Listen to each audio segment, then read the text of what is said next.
የዛሬ ርዕሳችን እንግዲህ ጋብቻ በእስልምና የሚል ነው የሚሆነው። መድብለ ጋብቻ በእስልምና እንዴት ነው የሚታየው? ወይም ደግሞ እዛ ላይ በተለይ ደግሞ እስልምና ለወንዶች የሚመች ሃይማኖት እንደሆነ እናውቃለን። እስልምና ብዙ ጊዜ ለወንዶች የሚመች ሃይማኖት ነው። ለወንዶች ብዙ የፈቀዳቸው ነገሮች አሉ። በተቃራኒው ደግሞ ለሴቶች በጣም ብዙ የከለከላቸው ነገሮች አሉና ከዛ ውስጥ አንዱ ጋብቻ ነው።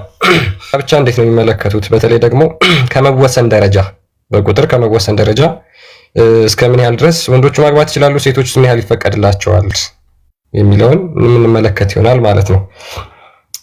ሜቢ ወደ የክርስትናውን ቆየት ብለን ወይም በየመሃሉ ሀሳቦችን እያነሳን እንወያያለን። ሙስሊሞች እየላኩ ነው መግባት ትችላላችሁ ያላችሁም በመረጃ ምናምን ነገር እናወራለን። ሰው ይሄ መሰረት ስለሆነ በዚህ ጉዳይ የተወሰነ እንማማርና የዛሬው ርዕሳችን በዚህ ነው ማለት ነው። እስልምና ወንዶችን የሚስማማ ሃይማኖት ነው ያለበት አንዱ ምንድነው? የወንዶችን የስጋ ፍላጎት ያሟላል፣ የሴቶችን ሙሉ ለሙሉ ይጨቁናቸዋል። አንዱም ከዚህ ነው የመጀመሪያው ማለት ነው። ሙሉ ለሙሉ የሴቶችን ፍላጎት ተጨቁኖ የወንዶችን ስጋዊ ፍላጎት ለማሟላት የተመሰረተ ሃይማኖት እስኪመስል ድረስ ማለት ነው። ወንዶቹ ብዙ የተፈቀዱላቸው ነገሮች አሉ። ከዛ ውስጥ አንዱ እስከ 4 ሴት አግብተው ከዛ በኋላ ደግሞ በጦርነት የሚገኙ ቁጥራቸው ያልተገደቡ ሴቶችን እንዲሁ መገናኘት ደግሞ ወሲብ ማድረግ እንደሚችሉ ይመስላል። መድብለ ጋብቻን ወይም ደግሞ ለወንዱ የተፈቀደ የጋብቻ ህግን ማለትም እስከ 4 ማግባት ብዙ ጊዜ የሚናገሯት ሙስሊሞች ምንድነው እስከ 4 ተፈቅዷል የሚለውን ይናገራሉ። አንዳንዶቹ አጭበርባሪዎች ደግሞ አንድ ብቻ ነው የተፈቀደውን ብለው የሚናገሩ አሉ። አጭበርባሪዎች ማለት ነው። እነሱም ቪዲዮቹ ማሳየት ይቻላል ከተፈለገና ሰው ምንድነው እስከ 4 ነው የተፈቀደው የሚለውን ብቻ ነው ብዙ ጊዜ ሰዎች ፎከስ አድርገው እንትን የሚናገሩት ምን አደምጠውም እንደዛ ስለሆነ ማለት ነው። ነገር ግን ይሄ ብቻ አይደለም። እዛው አንቀጽ ላይ እዛው የቁርአን ክፍል ላይ ቁጥራቸው ያልተገደቡ የሆኑ የወሲብ አገልጋዮችን ይፈቅዳል። ቁጥራቸው ያልተገደበ አንድ ቦታ አይደለም፣ 2 ቦታ አይደለም፣ 3 4 ቦታ ብዙ እንደዛ አይነት ሴቶችን እስልምና ለወንዶቹ የወሲብ አገልግሎት እንዲሰጡ ይፈቅዳል። እነዚህ ቁጥራቸው ያልተገደቡ ሴቶች እንደ ሚስት አይቆጠሩም ማለት ነው። ሚስት የሚባሉት 4 ብቻ የሚያገቧቸው ናቸው። ሚስት የሚባሉት 4 የሚያገቧቸው ብቻ ናቸው። እኛ ሞሮርለስ እነሱ ላይ ፎከስ እናደርጋለን። 4 ድረስ ተፈቅዶልናል ብለው እንደ ሚስት ተቆጥረው የሚያገቧቸው ሴቶች ላይ ማለት ነው። ይሄ እንግዲህ ከብዙ ከሞራል አንጻር እጅግ በጣም አስቸጋሪ ነው ለመቀበል። መጀመሪያ ላይ መግቢያ ላይ እንዳልኳችሁ ሴቶች ሙስሊም ሴቶች የፈለገ እስልምናቸውን ቢወዱ የፈለገ በሃይማኖታቸው ጠንካራ ቢሆኑ የፈለገ ሙሐመድን ቢወዱ የፈለገ አላህን ከውስጥ ከልባቸው እንደው እኛ ሃይማኖተኛ ነን ብለው ቢያመልኩ በትዳር ጉዳይ ግን ሴቶች አይቀበሉት። ቁርአን ላይ ያለውን አስተምሮ በጣም ብዙ ጊዜ አይተናቸዋል። ሰሞኑን እንዲያውም በዚህ ጉዳይም የራሳቸውን ነገር ሲያወሩም ነበር ላይቭ ላይ እኛ አቁመነው ረስተነው፣ ነገር ግን ሴቶቹ ይሄ ነገር ለመቀበል በጣም አስቸጋሪ ስለሆነባቸው ይሄን ነገር አይቀበሉትም። የፈለገ ጠንካራ ሴቶች ቢሆኑ ማለት ነው። ሰማይ ወጣ ምድር ብትፈርጥ አንዲት ሙስሊም ሴት ይሄ ነገር አው ልክ ነው አላህ ይፈቀደልን ትክክል ነው እንቀበለዋለን ከሞራል አንፃር በጣም ተቀባይነት ያለው ነው ብለው ሊናገሩ በፍጹም አይችሉም ማለት ነው። በፍጹም መጽሐፍ ቅዱስ ደግሞ የሚናገረው የሚያስቀምጠው በግልጽ አለ። በግልጽ የሚያስቀምጠው ነገር አለ። 2 3 4 የሚያገቡ ከእግዚአብሔር ሕግ ከእግዚአብሔር ጉባኤ ወጥተዋል ይላል መጽሐፈ ዲስቅልያ። እሱን እናየዋለን። ትዳር ምንድነው? አንድ ለአንድ የተመሰረተ እንደሆነ መጽሐፍ ቅዱስን በግልጽ ይናገራል። ከፍጥረት ጀምሮ ብናየው ፍጥረት ጀምሮ ብናየው እግዚአብሔር አምላክ ሰው ብቻውን ይሆን ዘንድ መልካም አይደለም፣ የሚመቸውን ረዳትነት እንፍጠርለት ይላል ኦሪት ዘፍጥረት ምዕራፍ 2 ቁጥር 18 ላይ ማለት ነው። ስለዚህ የሚመቸውን ረዳትነት እንፍጠርለት አለና ማንን ፈጠረለት? ሔዋንን ፈጠረለት። አዳምም ይቺ ሴት ከአጥንቴ ከአጥንቷ ስጋዬ ከስጋዋ ነው ብሎ እንግዲህ እግዚአብሔር የፈጠረለትን ረዳት ተቀበለ ማለት ነው። እግዚአብሔር አምላክ የሰጠው ረዳት ስንት ነው? አንድ ነው እንጂ 2 ወይ 3 ወይ 4 ወይ ቁጥራቸው ያልተገደቡ ለወሲብ እንዲያገለግሉት ለአዳም አምላክ አልፈጠረለትም። ሙስሊሞቹ በዚህ ላይ የሚሰጡ ጀስቲፊኬሽን ምንድነው? ለወንድ ልጅ አንድ ብቻ ማግባት ባህሪው አይደለም ብለው ይናገራሉ። ለሴት ከአንድ በላይ ማግባት ደግሞ ባህሪው አይደለም። ይህን ኡስታዞቻቸው ቁጭ ብለው በድፍረት መስጊድ ውስጥ ሲያወሩ እንሰማቸዋለን። which is እንዴት ነው ሰዎች በፍጹም ሊቀበሉት የማይችለውን ነገር በጣም እንደ ኖርማል ሲያወሩት እንሰማለን። ይሄ በጣም ባይዘው ያስነዋሪ ነገር ነው። የሚያመጣቸውን ኮንሲኩዌንሶች እንመለከታቸዋለን። ምን ነገሮችን ሊያመጣ ይችላል? ሴቷ ላይ የሚያመጣው የሞራል ተጽዕኖ፣ ቤተሰቧ ላይ፣ ልጆቿ ላይ ምን አይነት ተጽዕኖ ሊያመጣ ይችላል? ሞራሊ ያችን ሴት ሙሉ ለሙሉ የሚገላት ነው። ይሄንን በተለይ ሙስሊሞች እንዴት ታዩታላችሁ የሚለው በዚህ ላይ ነው የምናወራው። ሜቢ ፎይ ሐሳብ ካለ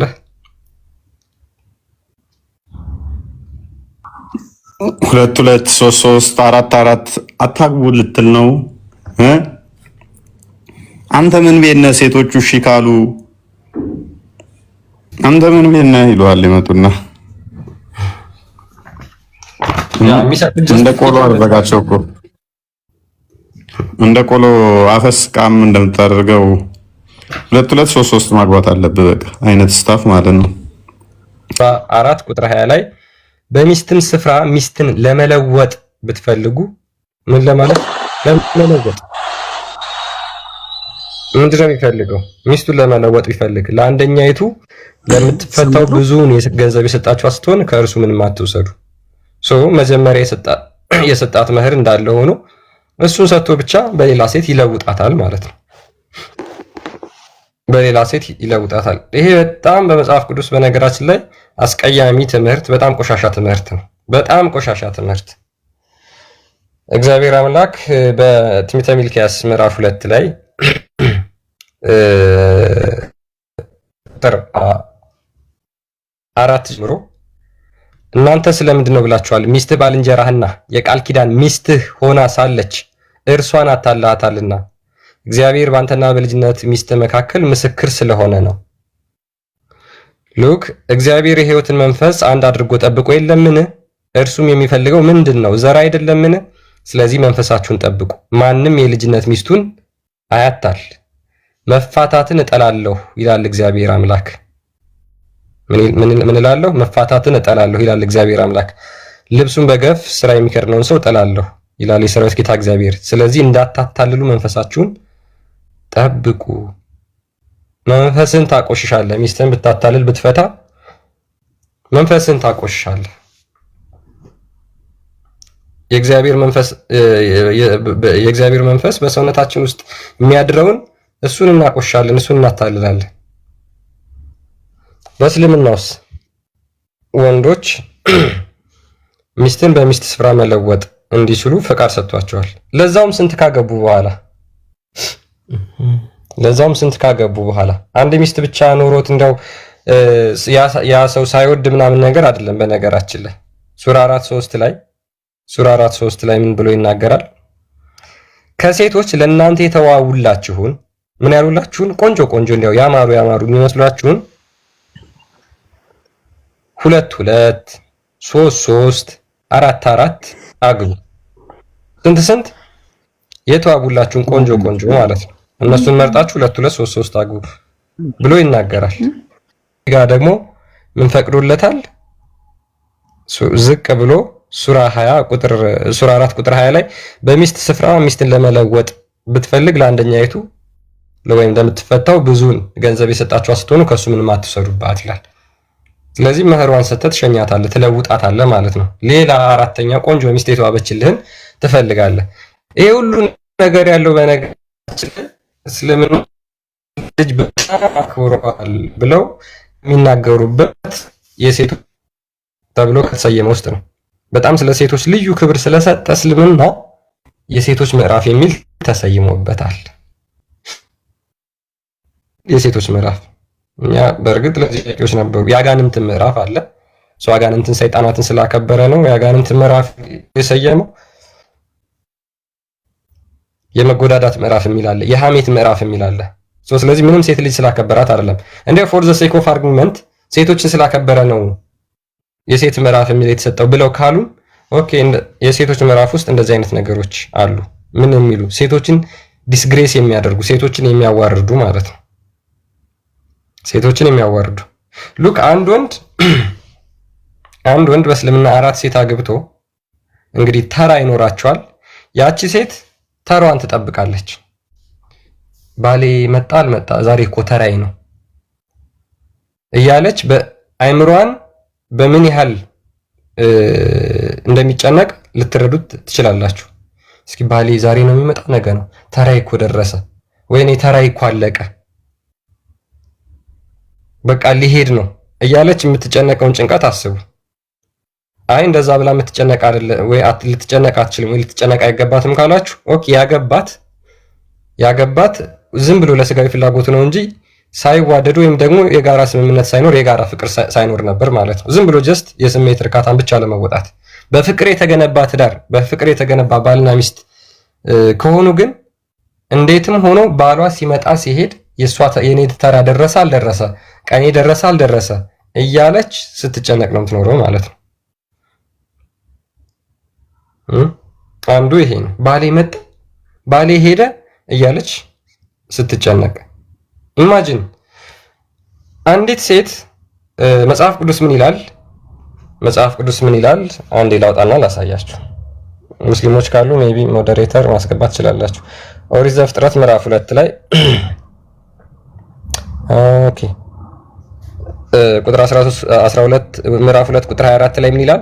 ስለዚህ ሰው እናትና አባቱን ይተዋል፣ በሚስቱም ይጣበቃል፣ ሁለቱም አንድ ስጋ ይሆናሉ ተብሎ ተናግሯል። ስለዚህ አንድ ወንድ አንድ ሴት ባልና ሚስት ሆነው ሁለቱም አንድ ይሆናሉ። ሁለቱ የሶስት አይባሉም። ከዛ በኋላ አንድ ስጋ ይሆናሉ ተብሎ ተናግሯል። ሉክ ይቺ ልጅ ያንን ባሏን ወዳ ከሱ ጋር ትዳር ልትመሰረት የምትችለው እናትና አባቷን ጥላ ነው። የምትወዳቸው እናትና አባቷን የምትወዳቸውን እህት ወንድሞቿን ጥላ ባሌ ብላ ከባሏ ጋር ልትጣበቅ ትሄዳለች። እንግዲህ አንድ ሙስሊም ሴት አራት ሴት የሚያገባ ከሆነ አንድ ሙስሊም ወንድ ያችን ሴት ብቻዋን ቤት ውስጥ አስቀምጦ ከዛ በኋላ እሱ ከሶስቱ ጋር አሽሼ ገዳሚ ይላል ማለት ነው። እሱ በምንም ተአምር ብቸኝነት አይሰማውም፣ ብቻውን አይሆንም። ያቺ ሴት ግን ተራዋ እስኪደርስ ለአንድ ሳምንት ሊሆን ይችላል፣ ለአንድ ወር ሊሆን ይችላል፣ ብቻዋን ከቤተሰቦቿ ተለይታ ተጨራምታ አንድ ቤት ውስጥ ታድራለች ማለት ነው። ቤት ውስጥ ልጅ ከሌላት፣ የቤት አገልጋይ ከሌላት፣ ቤት ውስጥ ተራዋ እስኪደርስ ድረስ ለምሳሌ ሉክ አንድ ሳምንት ቢሆን ተራቸው አንድ ሳምንት ቢሆን አንድ ሳምንት ሙሉ ብቻዋን ነች። አንድ ሳምንት ሙሉ ማለት ነው። በአንድ ሳምንት ውስጥ ይቺ ሴትዮ ስንት ነገር ሊገጥማት ይችላል። ልትታመም ትችላለች። አደጋ ችግር ሊገጥማት ይችላል። ታማ ሐኪም ቤት እንኳን የሚወስዳት ልታጣ ትችላለች ወዘት። ሰውየውስ እሱ ከሶስቱ ጋር አሸሸ ገዳሚ እያለ ነው ማለት ነው። ይቺ ሴት ግን ታማ ብትሞት እንኳን የሚደርስላት ላይኖር ይችላል። አደጋ ደርሶባት ችግር ውስጥ ብትገባ እንኳን የሚደርስላት ላይኖር ይችላል ቤት ውስጥ ማለት ነው። እንደ እስልምና ደግሞ ባል ካልፈቀደ በስተቀር ሚስት ቤተሰቦቿንም ሆነ ማንኛውንም አካል ወደ ቤት ውስጥ ማስገባት አትችልም። ባሏም ካልፈቀደ እሷም ወደ ውጭ መውጣት አትችልም። ስለዚህ ተራዋ እስኪደርስ ድረስ ቤት ውስጥ አቀርቅራ ብቻዋን ትቀራለች። ተራዋ እስኪደርስ ማለት ነው። ኤኒዌይስ ይሄ እኛ ይመቸናል፣ ይስማማናል፣ ፍትሃዊ ነው ብላችሁ ከተስማማችሁ ለሰው ልጅ የሚስማማውን በእርግጥ እሱ ሊያውቅ ይችላል። ነገር ግን ከሞራል አንጻር ሙስሊም ሴቶች ይህን እንደማትቀበሉት በጣም ተደጋጋሚ፣ ለዛውም እኛ ሳንጠይቃችሁ ራሳችሁ ርዕስ አድርጋችሁት ስትወያዩ ስታወሩ ስለምንሰማ ማለት ነው። ስለዚህ ኮንሲኩዌንሱ ራሱ በጣም መጥፎ ኮንሲኩዌንስ ነው፣ ፖሊጋሚ ማለት ነው። የሴት ልጅ ልዕልና የሴት ልጅ ክብር በጣም ዝቅ የሚያደርግ የሚያወርድ ነው ማለት ነው። እንደ መጽሐፍ ቅዱስ ደግሞ ይሄ በጣም የተጠላ በጣም የተጠላ ነው። እግዚአብሔር አምላክ ከመጀመሪያው አንድ ወንድ አንድ ሴት አድርጎ ሁለቱም አንድ ይሆናሉ ነው የሚለው። ሁለቱ አንድ ስጋ ይሆናሉ። አንድ ባልና ሁለት ሴት ኖ፣ አንድ ባልና ሶስት ሴት ኖ፣ አንድ ባልና አራት ሴት ኖ፣ አንድ ባልና አራት ሴቶች እንዲሁም ቁጥራቸው ያልተገደቡ የወሲብ ባሪያዎች ኖ አይል መጽሐፍ ቅዱስ እንደዛ። በእስልምና አንድ ወንድ ሲደመር አራት ሚስቶች ሲደመር ቁጥራቸው ያልተገደቡ ኢንፋናይት ነምበር ኦፍ ኮንኮባይንስ ወይም ደግሞ ቁጥራቸው ያልተገደቡ የወሲብ ባሪያዎች ይፈቅዳል።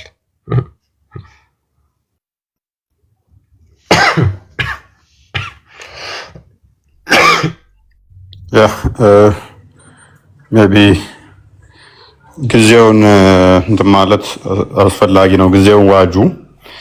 መፍታችሁን ጠይቁ።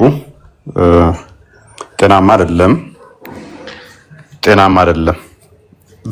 ፖሊጋሚ ጤናማ አይደለም። በጊዜው መሐመድ ቁጥር ለማብዛት ነው የተጠቀመበት። አንድ ወንድ ብዙ ሴቶች የሚያገባ ከሆነ በአንድ ዓመት ውስጥ 4 ሴቶችን ቢያገባ እንኳን 4 ልጆች በትንሹ ይወልዳል ማለት ነው። አንዳንድ ልጅ ቢወልዱለት በዓመት 4 ልጆች ያስወልዳል።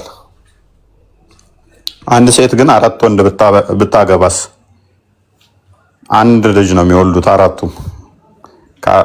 በቃ ልወልድ የምትችለው ማክሲመም 1 ነው። ስለዚህ ምን ይሆናል? ቁጥር መብዛት አልቻለም ማለት ነው። ኢንቴንሽኑ እሱ ቁጥር የማብዛት ጉዳይ ነበር እና ያችን ለማሳካት ህዝቦችን በቁጥር ማብዛት ፈልጋለሁ ስላለ ያንን ተጠቅሞበታል በጊዜው።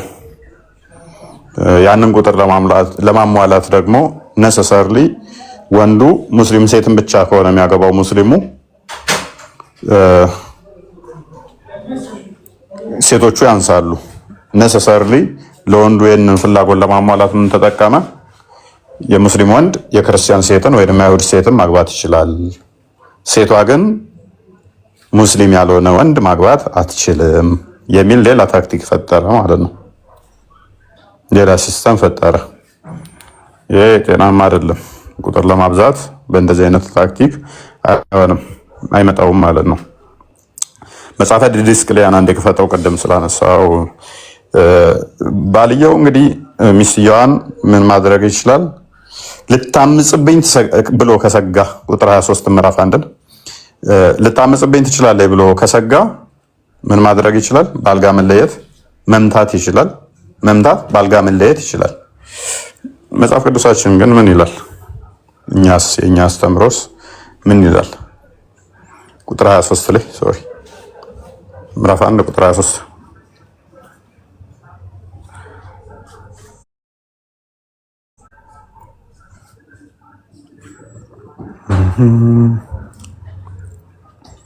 ኦኬ። ወንድ ሚስቱን ይታገሳት። ምን ይባላት? እሱ አይደለችም፣ እሱ ሊታገሳት ይገባል። ሴቶች ኢሞሽናሊ አንዳንዴ አንስቴብል ሊሆኑ ይችላሉ። ምክንያቱም ከተፈጥሮ ግዴታ ጋር በተያያዘ ከወራዊ ግዴታ ጋር በተያያዘ የሆርሞናል ቼንጆች ይገጥሟታል። ሊታገሳት ግዴታው ነው።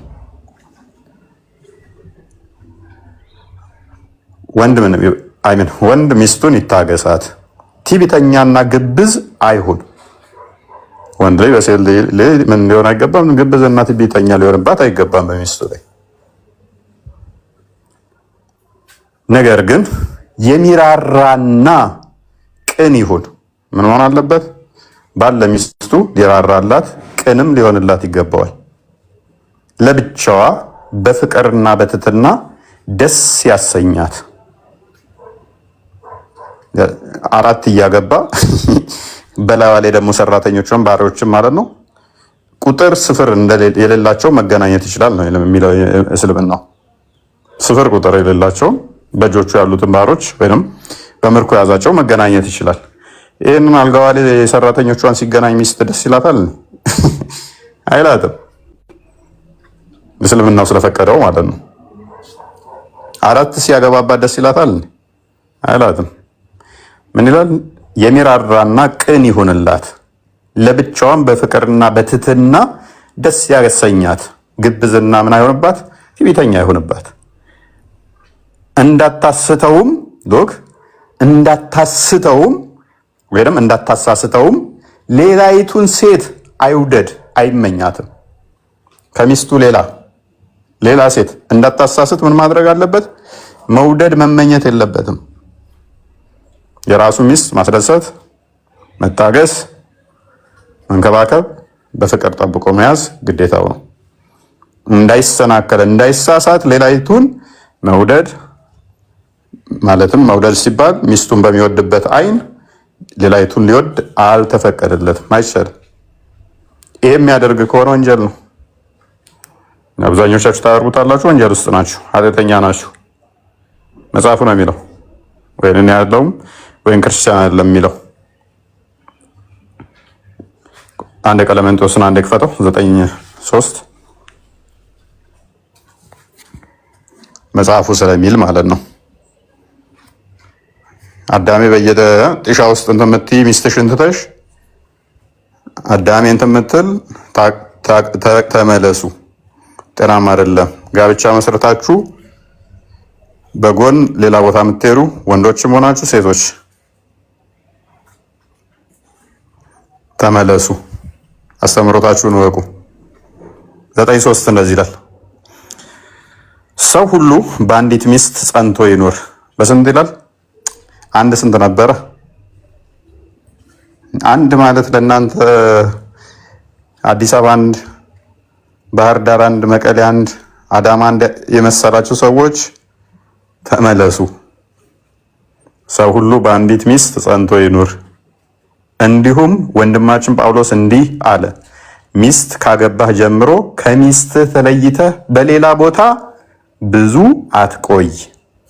ቅድም ክርስቲያን ምን አላችሁ? 4 ካገባ ባሮች ከደረበ ሳምንት እንኳን አንዷ ጋር ሳምንት ቢቆይ እዚችኛዋ ጋር ተመልሶ ሲመጣ ፔሪየድ ላይ ልትሆን ትችላለች፣ ብራባ ላይ ልትሆን ትችላለች። ስለዚህ ተመልሶ አሁንም ትቷት ይሄዳል ማለት ነው። እስከ 7 ቀን ሊቆይባት ይችላል። ወር እንት ነው ሜቢ በዛ ወቅት ተመልሶ ደግሞ ትቷት ይሄዳል። ምክንያቱም በወር ውስጥ 4 ሳምንቶች ነው ያሉት፣ አንዳንድ ሳምንት ቢያከፋፍል ማለት ነው። መጽሐፍ ምን ይላል? ሰው ሁሉ በአንዲት ሚስት ጸንቶ ይኖር። እንዲሁም ወንድማችን ጳውሎስ እንዲህ አለ፣ ሚስት ካገባህ ጀምሮ ከሚስት ተለይተህ በሌላ ቦታ ብዙ አትቆይ። ከባል የተለየች ሴት ካለች ብቻዋን ትኑር። ሁላችሁም እኔ በሰጠዋችሁ ምክር ብትኖሩ ይሻላችኋል። ሚስት ከሌለህ ብዙ ሴቶችን መመልከት የለብህም። ይህን ካደረግ ኃጢአተኛ ነህ። ይህን የምታደርጉ ከሆነ ኃጢአተኛ ናችሁ። እኛ አይደለንም ያልነው መጽሐፉ ነው። እንግዲህ ይሄንን ሚስጥረ ጋብቻ ላይ ተምራችሁ ነው የምትመጡት። አሕዛብን መምሰል የለባችሁም። አሕዛብ ብዙ ያገባሉ፣ አሕዛብ ከዛም ይዳራሉና ያንን ልምድ ይዛችሁ መጣችሁ ቤተክርስቲያን ላይ ጭናችሁ ቤተክርስቲያንን ካሰደባችሁ አስቸጋሪ ነው። አንደኛ ቆሮንቶስ ምዕራፍ 7 ቁጥር 2 ክፈተው።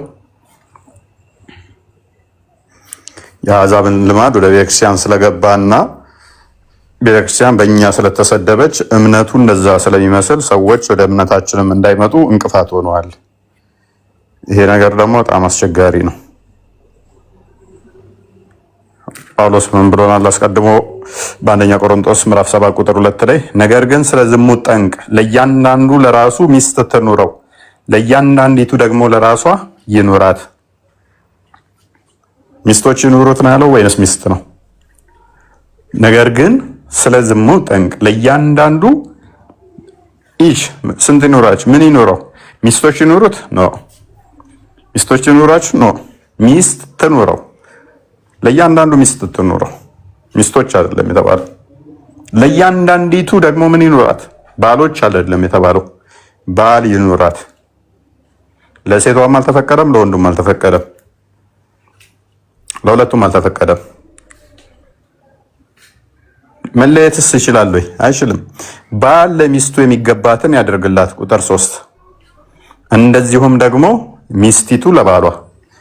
ባል ለሚስቱ የሚገባትን የማሟላት ኃላፊነት ግዴታ አለበት። ግዴታው ነው። የሚያስፈልጋትን ሁሉ ሊያሟላ ግዴታ አለበት። ሚስትም ሚስትም ለባሏ የሚያስፈልገውን ልታሟላለት ግዴታ አለባት። 80 ሲያስሩ መዝሙር 90 ላይ ቁጥር 10 አካባቢ ይመስለኛል 10 ወይም 9 ሰው ቢበዛ ቢኖር 70 እና 80 ነው፣ ከዛ በኋላ ትርፉ ድካም ነው ይላል። 80 ማለት ስትጋቡ 80 ያሰሩ ይባላል፣ 80 ፈረሱ ይባላል። 80 ማለት መጽሐፍ ቅዱሱ ሰው ቢበዛ 80 ቢኖር ነው፣ ከዛ በኋላ ግን ትርፍ ነው። በአማካይ የምንኖረው ስንት ነው ማለት ነው? 80 ነው ስለተባለ እድሜ ልክ ላልፈታት ቃል ገባው ማለት ነው። 80 ማለት 80 ያሰሩ ሲባል ላይለያዩ ላይፋቱ እስከ ሞት ድረስ ቃል ኪዳን አሰሩ ማለት ነው። ስለዚህ ምን ይላል? ባል ለሚስቱ የሚገባትን ያድርግላት ሲል 80 ካሰረበት ቀን ጀምሮ እስከሚሞት ድረስ የሚገባትን ሊያደርግ ማለት ነው። እንደዚሁም በተመሳሳይ እሷም ለእርሱ ታድርግ ካለ ደግሞ እሷም እስክትሞት ድረስ ለባሏ ማድረግ ግዴታ አለባት። ይህንን የማሟላት ግዴታ አለባት ማለት ነው። ኦራይት ከፍ አድርገው። ሚስት በገዛ ስጋዋ ላይ ስልጣን የላትም፣ ስልጣን ለባሏ ነው እንጂ። ቅድም ዘፍጥረት ምዕራፍ 2 ቁጥር 18 ላይ እንደተመለከታችሁት ባልና ሚስት አንድ አካል ይሆናሉ፣ ወደፊት ሁለት አይባሉም ተብሏል። አንድ አካል ከተባለ አንድ አካል ሆነዋል በቃ። ስለዚህ ሁለት ብልት አሉ። አሁን ሁለት አካላት፣ ሁለት እጅ የለም፣ ሁለት አይን የለም። አንዳንድ አይን ነው የሚያዩት፣ እንዳንድ እጅ ነው የሚሰሩት፣ እንዳንድ አካል ነው የሚያገለግሉት። ምክንያቱም ሁለቱ ተጣምረዋል፣ አንድ ሆነዋል። ባልና ሚስት ተተጋቡ በኋላ ለምሳሌ በኢትዮጵያ ሕግ እኮ አለ አይደል? ለምሳሌ እሱ ሄዶ ቤቴን ሸጫለሁ ብሎ ቢል ሚስትየዋ ካልፈረመች ይቻላል? በቀላሉ በደካማው በኢትዮጵያ ሕግ እንኳን ሚስት ሳሰማ በቤቷ ላይ መኖሪያዋን ሸጦ ቁማር ተጫውቶበት ወይም ቢሸጥ ተዛ ቢፈርም ሚስትየዋ ካልፈረመች አይቻልም፣ አይፈርስም፣ ውድቅ ነው የሚሆነው። ጋር እንትኑ ሚስት ነሰር መፈረም አለባት። ሚስትም ብድግ ብላ ባሏ ሳይፈርም ንብረት ብሸጥ የጋራ ንብረትን አይቻልም። ህጉ ፍርሽ ነው የሚያደርገው፣ ይጥለዋል ማለት ነው። የግዴታ እሷ መፈረም ስላለባት እንደ አንድ አካል ስለሚቆጠሩ ማለት ነው። ስለዚህ መጽሐፉ ምን ይለናል? እሷ በእሷ ላይ በራሷ ላይ እንኳን ስልጣን የላትም ያንን የማድረግ እንትን አለ ዋስትና ምንድን ነው የሚባለው ነበረ? ላይፍ ኢንሹራንስ አይ ዶንት ኖ ሌላ ስም አለው። ላይፍ ኢንሹራንስ ነው የሚባለው መሰለኝ። ላይፍ ኢንሹራንስ ስገቡ ምንም እንኳን ላይፍ ኢንሹራንስ ምድራዊ ሊሰጠን ባይችልም በፊት ጤናማ ከሆናችሁ የሆነ አካላችሁ ላይ የሆነ ጉዳት ከደረሰ ያ ላይፍ ኢንሹራንስ ስለገባችሁ ምን ያደርጋል? እጃችሁ ቢሰበር፣ ጥሳችሁ ቢሰበር፣ አገራችሁ ቢሰበር ይከፍላችኋል። በምንም በኩል አደጋ ቢደርስባችሁ ብቻ ይከፍላችኋል። ባልም ሚስቱን ከወሰዳት ጀምሮ ለሷ ልክ እንደ ላይፍ ኢንሹራንስ እንትን ጋራንቲ ይሰጣታል ማለት ነው። እሷም ለሱ እንደዛ። ስለዚህ እሷን የመጠበቅ ግዴታ አለበት፣ ምንም አካሏ ምንም እንዳይሆን ማለት ነው። እንደፈለኩ እንትን ልበለው በቃ የራሴ ነው ማለት አትችልም። እሷ አይ ምን አገባው በገዛ ስጋዬ ላይ ብላ ምን አገባው ብዘሙት፣ በጣም መዘሞት አትችልም። ስልጣን ያለው በእሷ አካል ላይ እሱ ነው የሚቆጣጠረው። እሷን እንደፈለገኝ እተኛለሁ፣ የትም ቦታ የትም እጋደማለሁ ብትል አትችልም። ምክንያቱም ስልጣኑን አሳልፋ ለባሏ ሰጥታለችና፣ እሱ ደግሞ ሂጂ ከማንም ጋር ተኝ ሊላት አይችልም። ምክንያቱም የእሷ ገዢ እሱ ስለሆነ አሁን ማለት ነው ታገባች ጀምሮ። በተመሳሳይ እሷ ደግሞ በሱ ስጋ ላይ ስልጣን አላት። የሱን አካል የምትቆጣጠረው እሷ ነች እንጂ እሱ አይደለም። ስለዚህ እንደፈለኩ ሄጄ ከሆነ ሴት ጋር ልተኛ ቢል አይችልም። ምክንያቱም ኃላፊነቱ የምትቆጣጠረው እሱን ደግሞ እሷ ነች። እሷ ደግሞ እንደፈለክ ሂድና ተጋደም ልትለው አትችልም። እሷ ስለሆነች የእሱን አካል ምገዛው የምትቆጣጠረው። ስልጣን የለውም በገዛ ስጋው ላይ። ምን ይላል? እንዲሁም ደግሞ ባል በገዛ ስጋው ላይ ስልጣን የለውም፣ ስልጣን ለሚስቱ ነው እንጂ። ስለዚህ በሱ ስጋ ላይ አዛዥ ፈላጭ ቆራጭ ሆናለች አሁን ማለት ነው። እሱ በሷ ላይ ሲሆን እሷ በሱ ላይ ሆናለች ማለት ነው። ተመጋጋቢ ናቸው። ስለዚህ በዚህ መልኩ ይሄዳል ማለት ነው። ታዲያ መቼ ነው እንደው ቢለዩ እንኳን አልጋ እንኳን መለየት የሚለዩት መቼ ነው ከተባለ ለጸሎት ትተጉ ዘንድ ተስማምታችሁ። መቼ ተስማምተው? ተጣልተው አይደለም። አችልም የሆነ እንትን ብላ አችልም። ለጸሎት ትተጉ ዘንድ ተስማምታችሁ በስምምነት ጾም ሲገባ ለምሳሌ በጸሎት ሰዓት በእንደዚህ አይነት ሁኔታ ላይ ለጸሎት ትተጉ ዘንድ ተስማምተህ ነው። ያው በጠብ አይደለም። አክሽ እኔ ጸሎት ላድርግ ነው ወደዛ ሂጂ ምናምን ብላት አትችልም፣ አትችልም። አክሽ አሁን እንትን ጾም ገብቷል፣ እንደውም ይሄ ጾም መጣልን፣ እኔ ከአንቺ ጋር መለየት ነው የምፈልገው እኮ ገላገለኝ፣ እንደውም 2 ወር ያህል ያንቺ ንዝናዜ ተኝቼ ራሱ ስሬ ስተኝ ምናምን ብሎ መለየት አይችልም። አልጋ እንኳን አትችልም። የምችለው መቼ ነው? ተስማምተን ለጸሎት ተጠጉ ዘንድ ተስማምታችሁ ለጊዜው፣ ለረጅም ጊዜ አይደለም እሱም ለረጅም ጊዜ አይደለም እሱም ለጊዜው ካልሆነ በቀር እርስ በርሳችሁ አትከላከሉ። ራሳችሁን ስለመግዛት ሰይጣን እንዳይፈትናችሁ ደግሞ አብራችሁ ሁኑ። ምክንያቱም አንደኛ ጴጥሮስ ምዕራፍ 3 ቁጥር 7 አንዴ ክፈተው። ጸሎት እንኳን ተሰሚ የሚሆነው አብረህ ስትሆን ስለሆነ ማለት ነው። ኤኒዌይስ አንዴ እንትን ክፈተው። ሱራ 4:34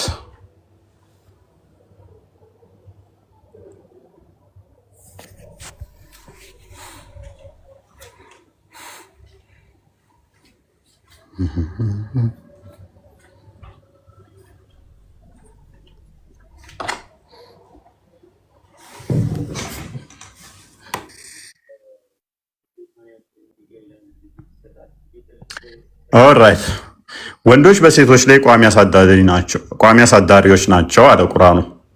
አላህ ከፊላቸውን በከፊሉ ላይ በማበላለጡና ወንዶች ከገንዘቦቻቸው ለሴቶች በመስጠታቸው ነው አለ። ኦኬ ወንዶች የበላይ የሆኑበት አሁን በገንዘብ ጉዳይ ሆነ ማለት ነው። ገንዘብ ወንዶች ለሴቶች ስለሚሰጡ ወንዶች የበላይ ናቸው ከሴቶች አለን። መልካም ይሄ ግን ያስኬዳል ወይ ነው? ኦሮስ ይሰራል ወይ? ምን ገንዘብ የሚሰጡ ሴቶች የሉም ወይ አሁን ላይ? መልካም እሺ። መልካሞቹ ሴቶች ለባሎቻቸው ታዛዦች፣ አላህ ባስጠነቀቃቸው ነገር ሩቁን ጠባቂዎች ናቸው። እነዚያም ማመጻቸውን የምትፈሩትን ገስጿቸው። ያመጹትን ሳይሆን የሚለው ማመጽ የሚፈሩትን ምን በሏቸው? እነዚያ ማመጻቸውን የምትፈሩትን ገስጿቸው፣ በመኝታም ተለዩዋቸው። መጽሐፍ ቅዱሱ ምንድን ነው የሚለው? ለጸሎት ተስማምተህ ካልሆነ በስተቀር መኝታ እንኳን መለየት አትችልም ይላል። እስልምናው ጋር ስትመጣ ግን የሆነ ልታመጽ ትችላለህ ብለህ ካሰብክ አልጋ ላይ ነው። ከኛ አስተምሮ ጋር ኮምፕሊትሊ ማይገናኝ ነው። አብሮም ማይሄድ ነው፣ አይገናኝም።